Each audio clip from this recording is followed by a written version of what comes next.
ఓం మహాగణాధిపతయే నమః. ఓం గురుభ్యో నమః. ఓం శ్రీమాత్రే నమః. పరమేశ్వర స్వరూపమైనటువంటి జ్యోతిష, వాస్తు మరియు ఇతర అనేకమైనటువంటి శాస్త్రములను మనకు అందించినటువంటి మహర్షులకి నమస్కారం. హయగ్రీవ హయగ్రీవ హయగ్రీవేతి యో వదేత్ తస్స నిస్సరతే వాణి జనుకన్యా ప్రవాహవత్. అరుణాం కరుణాతరంగితాక్షీం ధృతపాశాంకుశపుష్పబాణచాపాం అనిమాదిభిరావృతాం మయూకైః అహమిత్యేవ విభావయే భవానీం. శ్రీమాత్రే నమః.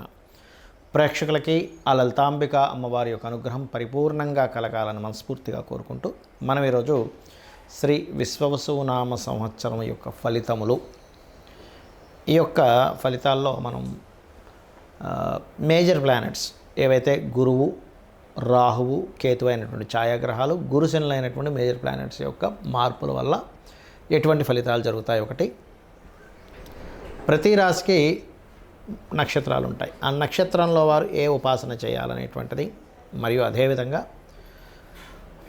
విశ్వవసునామ సంవత్సరం ఉగాది అనగానే మనం చూసేది ఏమిటి, ఎప్పుడు కూడా ఏ కొత్త సంవత్సరం వచ్చిన పంచాంగంలో ఆదాయం ఎంత ఉంది, వ్యయం ఎంత ఉంది, రాజ్యపూజ్యం అంటే మనల్ని మెచ్చుకునే వాళ్ళ సంఖ్య ఏంటి, మనం అవమానం పడేటువంటి ఏమిటి, ఏ రంగాల్లో మనం అవమానపడతాము అనేటువంటి విషయాలు తెలుసుకుంటూ, ఈ యొక్క విషయాల్ని చెప్తుంది నేనైనప్పటికీ కూడా చెప్పిస్తుంది సాక్షాత్ లలితామ్మవారిగా భావిస్తూ ఒక్కొక్క రాశి గురించి, లగ్నం తెలిస్తే ఇంకా బెస్ట్ లగ్నం గురించి మనం తెలుసుకుందాం. మేష రాశి, మేష లగ్నము. లగ్నం తెలిస్తే ఫస్ట్ లగ్నానికి ప్రిఫరెన్స్ ఇవ్వండి. అయితే ఇక్కడ మనం ప్రధానంగా తెలుసుకోవాల్సింది ఆదాయ, వ్యయము, రాజపూజ, అవమానం గురించి తెలుసుకుందాం. అయితే ఇవి ఇలాగే అనుభవించాలా, దీన్ని ఏమైనా మార్చుకోవచ్చా? ఎందుకంటే మనం ఓపెన్ చేయగానే ఆదాయం ఎక్కువ ఉందనుకోండి, అమ్మయ్య ఫీల్ అవుతాం. ఆదాయం తక్కువ ఉండి ఖర్చు ఎక్కువ ఉంటే అయ్యి బాబాయ్ అలాగే ఈ సంవత్సరం అనుకుంటాం. అంటే ఇదంతా దేనికి, నువ్వు ప్లాన్ చేసుకోవడానికి, నువ్వు ఎలా మార్చుకోవాలో తెలుసుకోవడానికి. దీన్ని కనుక చూసుకున్నట్లయితే ముందుగా మేషం వారికి 2 ఆదాయం 14 వ్యయం చూపిస్తుంది. అమ్మో ఏమిటండి 2 ఆదాయం 14 వ్యయం అంటే పరిస్థితి ఏమిటి?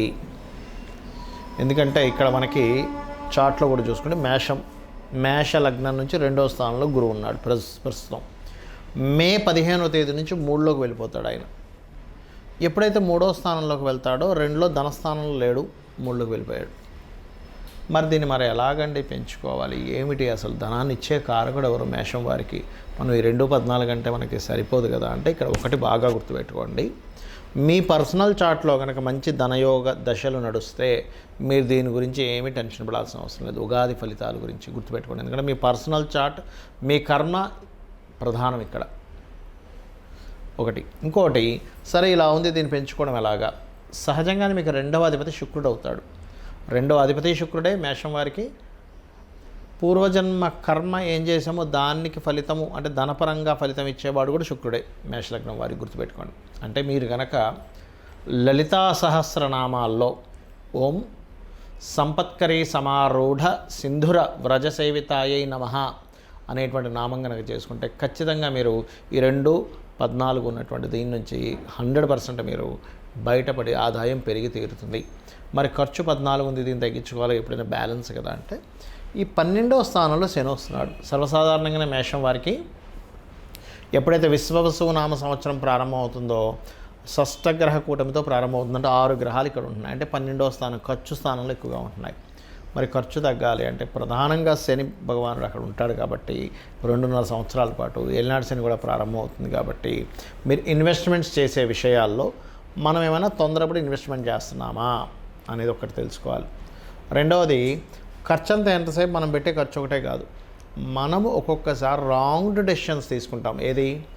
చేసే ఉద్యోగంలో తొందరపడి మానేయడం, సరే ఇది కాదులే ఇంకోటి దానిలోకి వెళ్ళిపోవడం, ఇట్లాంటివి చేస్తుంటాం. అలాంటి రాంగ్ డెసిషన్స్ తీసుకోవడం వల్ల కూడా మన ఆదాయాలు తగ్గుతూ ఉంటాయి. కాబట్టి ఈ విషయాల్లో చాలా జాగ్రత్తగా ఉంటూ, నూనె మీకు దగ్గరలో శివాలయంలో నూనెను దానంగా ఇవ్వడం, బెల్లము గోవులకు తినిపించడం, నువ్వులు ఏలినాటి శని నడుస్తుంది కాబట్టి తెల్ల నువ్వులు, నీలం రంగు వస్త్రము శనివారాలు దానంగా ఇవ్వడం చేస్తూ ఉంటే మీకు దీని యొక్క ప్రభావం ఎక్కడా పడదు. గుర్తుపెట్టుకోండి, ఏలినాటి శని ప్రభావం. అలాగే రాజ్యపూజ్యం, అవమానం పంచాంగంలో చూసుకుంటే 5-7గా ఉంది. అంటే మనల్ని మెచ్చుకునే వాళ్ళ సంఖ్య 5 అయితే మనల్ని ప్రతి దగ్గర ఎక్కడ దొరికితే ఇబ్బంది పెడదాం అనుకునే వాళ్ళ సంఖ్య 7 ఉంది. అంటే 5-7 ఎక్కువగా ఉంది. మరి మెచ్చుకునే వాళ్ళ సంఖ్య పెరగాలంటే కూడా మీరు రాజ్యపూజ్యం పెరగాలన్నా శని భగవానుడు ఆరాధన, వెంకటేశ్వర స్వామి ఆరాధన చేయండి. అదేవిధంగా మీకు ఇక్కడ ఏంటంటే అవమాన స్థానం, 3వ స్థానం దారిద్రము, అవమానం ఇవన్నీ చెప్తూ ఉంటాయి. అష్టమం కూడా అవమానం చెప్తూ ఉంటారు. ఈ లగ్నం నుంచి, మేషం నుంచి 3వ స్థానంలో కుజుడు ఉన్నాడు. అలాగే దాని తర్వాత ఆ కుజుడు నీచ పొందుతున్నాడు. అంటే దాదాపుగా 7 జూన్ వరకు కూడా ఆ కుజుడు అక్కడే ఉంటాడు. కాబట్టి నేను చెప్పేది ఒకటే, ఏప్రిల్, మే, జూన్ మాసాలలో ఆల్మోస్ట్ మీరు వీలైనంత మటుకు కందులు దానంగా ఇస్తూ ఉంటే ఆ పర్టికులర్గా ఆ 3 నెలలు కొంచెం మీరు ఎవరితోనైనా మాట్లాడేటప్పుడు, బికాజ్ ఆఫ్ మీకు 3, 6 అధిపతి బుధుడవుతాడు కాబట్టి మాట్లాడేటప్పుడు కొన్ని జాగ్రత్తలు తీసుకోండి ఈ సంవత్సరం. ఇక ఫైనాన్షియల్గా నేను మీకు ప్రోగ్రెస్ ఎలా అవ్వాలో చెప్పాను. మొదటి 4 నెలల్లో కుజుడు నీచపడుతున్నాడు కాబట్టి కొంచెం భూములు తీసుకునే విషయంలో, వాహనాల మీద వెళ్ళేటప్పుడు అది కాస్త జాగ్రత్తగా ఉండండి. 6వ స్థానంలో కేతువు యొక్క సంచారం జూన్ వరకు ఉంది కాబట్టి జూన్ వరకు కొంచెం మీరు ఎవరికైనా అప్పులు ఇవ్వడం, తీసుకునే విషయాల్లో కొంత జాగ్రత్తగా ఉండండి. జూన్ తర్వాత పంచమంలో కేతు వస్తున్నాడు కాబట్టి మీరు తీసుకునేటువంటి నిర్ణయాల విషయంలో, అది ప్రేమ వ్యవహారాల, సంతానం సంబంధించిన విషయమా, క్రియేటివ్ ఫీల్డ్లో ఉంటూ ఏదైనా సినిమాలు తీసేటువంటి వాటిల్లో ఉండేవారా, లేదా రాజకీయ నాయకులు కొంచెం జాగ్రత్తగా ఉండాలి. అలాగే సహజంగా రాజకీయ నాయకులకి ఏలినాటి శని మంచిదే. ఎందుకంటే మీరు ఏ రాజకీయ నాయకుడిని తీసుకోండి, ఏలినాటి శనిలోనే వాళ్ళు గ్రో అయ్యారు, గుర్తుపెట్టుకోండి.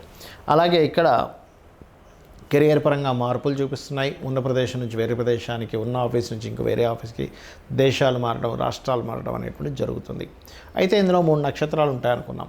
అశ్విని, భరణి, కృత్తిక, 1వ పాదం. అశ్విని వారు ఎప్పుడైనా గుర్తుపెట్టుకోండి, మెడిటేషన్, ఒక ధ్యానం చేయడం కూడా మీ కర్మలను తగ్గిస్తుంది. కాబట్టి గణపతిని ధ్యానించండి.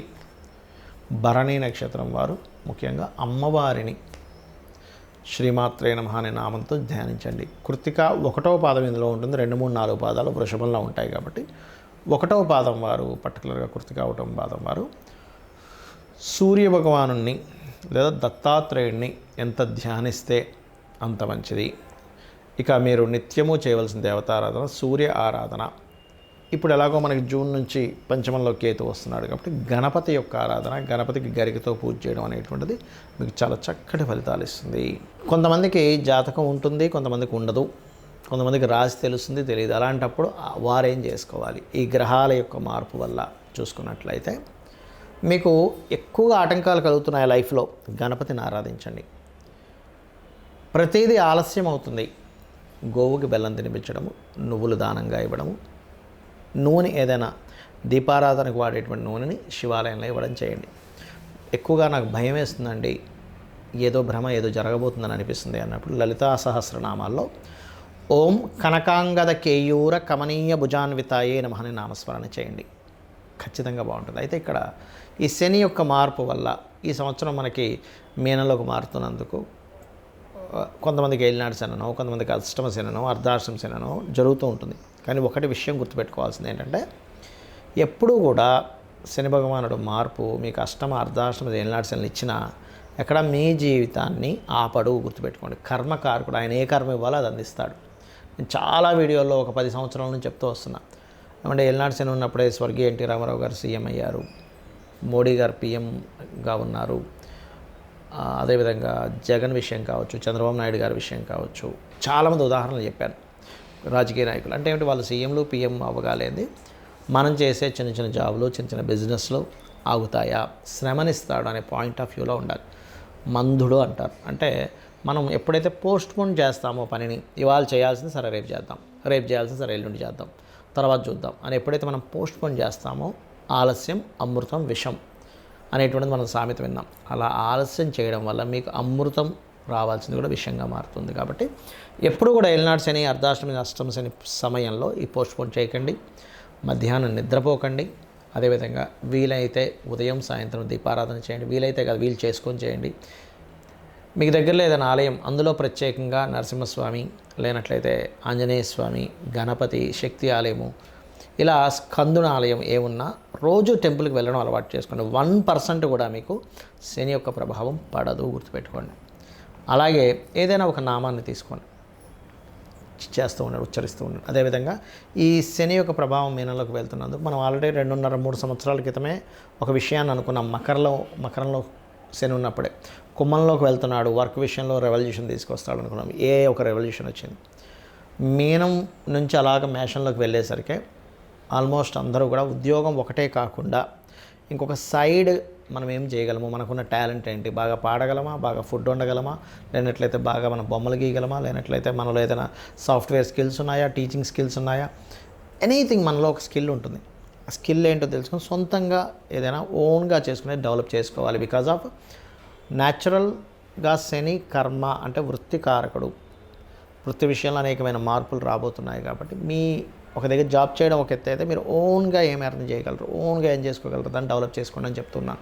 ఇప్పుడు కూడా అదే మాట చెప్తున్నాను. బికాజ్ ఆఫ్ శని యొక్క ప్రభావం అటు వెళ్తుంది. మీరు చూస్తూ ఉండండి, మనం 2-3 సంవత్సరాల నుంచి విషయం చెప్తున్నాం, మారుతూ వస్తుంది.